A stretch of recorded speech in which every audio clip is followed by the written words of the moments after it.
for 5 years, and this is still my creepiest experience there. This happened 2 years ago when I was 18, and I had been working my first overnight shift on front counter. I usually work in the kitchen on overnights, so I had no interactions with any of the customers until then. I was working from 10 p.m. until 6 a.m., which is a usual overnight shift for us. Around 3 a.m. I was making some fries when I noticed a man standing there and trying to take pictures with his cell phone of me and my other female coworker, Rebecca. I pointed it out to her, and she just rolled her eyes in annoyance and went to take an order in drive-thru, telling me it happened a lot. I was instantly uncomfortable. I wanted to tell the manager, but he was in the office doing his manager stuff, and I didn't want to bother him. I went over with what I felt was a nervous smile, and quickly did my usual greeting. "Hello, what can I get for you?" He just kinda looked at me and stayed quiet. He was about 5'8", white, early 20s, medium build with dark hair and brown eyes. An average man, I would say, but something about his piercing glare made me feel super uncomfortable. Then he smiled, a smile that sent shivers down my spine. "I'll just have a coffee. Black, sweetie," he said, and I could instantly smell alcohol on his breath. I nodded and told him the price before he pulled out a $5 bill and went to hand it to me, making sure our hands touched. I avoided his gaze and went to hand back his change when he winked at me and went to go wait for his coffee. I went to go make it as fast as I could, but, just my luck, we were out of coffee on both the front counter and the drive-thru, as we don't sell much through the night. I turned around and kept as little eye contact as I possibly could. "I'm sorry, I'm gonna have to brew you a fresh pot. Should only take about 3 minutes." "Don't worry, I don't mind. I have quite the view while I wait," he replied, shooting me a wink. I just smiled awkwardly and looked away.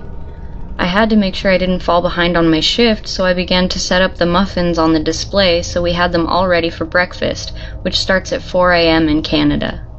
"So, Susan," I heard behind me, realizing it was the guy. I instantly tensed, wondering how he knew my name before I noticed I had my name tag on and quietly cursed to myself. I turned around and looked at him, and he said, "What time are you stuck here until tonight, beautiful?"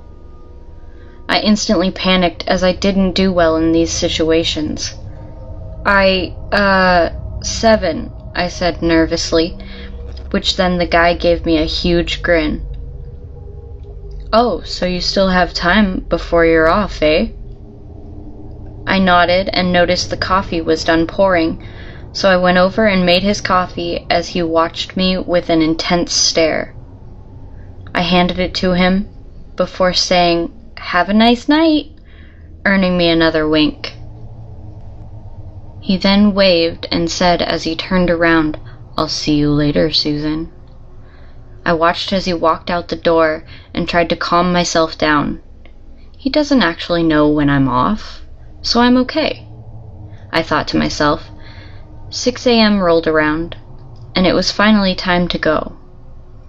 I still felt a little paranoid about the guy, but I knew it was now in the past.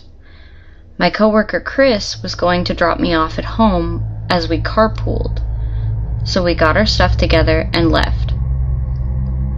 As we were heading to his car, I noticed a parked car with someone in it, and of course, it was the guy.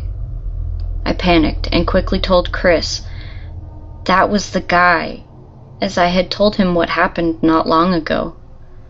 He instantly brought me into his coat and did his best to keep me hidden as we walked quickly to his car. He made sure no one followed the car, dropped me off, and watched as I went inside, telling me to stay safe. I thanked him before going into my house and going to bed. The next day, I went into work and got asked by my manager how I got home. I told them Chris gave me a ride. My manager looked confused and said something that made my blood run cold. "Oh, that's strange, because some guy was here looking for you just before 7. He said he was here to pick you up." I thought before that the man's intentions weren't good.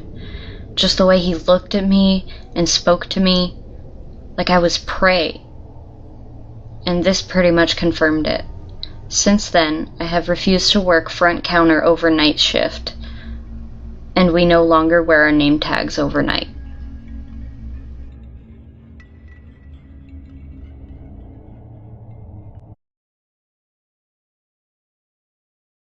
Wait, Tignan mo naman kung gaano ka-effective tong opo. hindi pa nga nakakanda.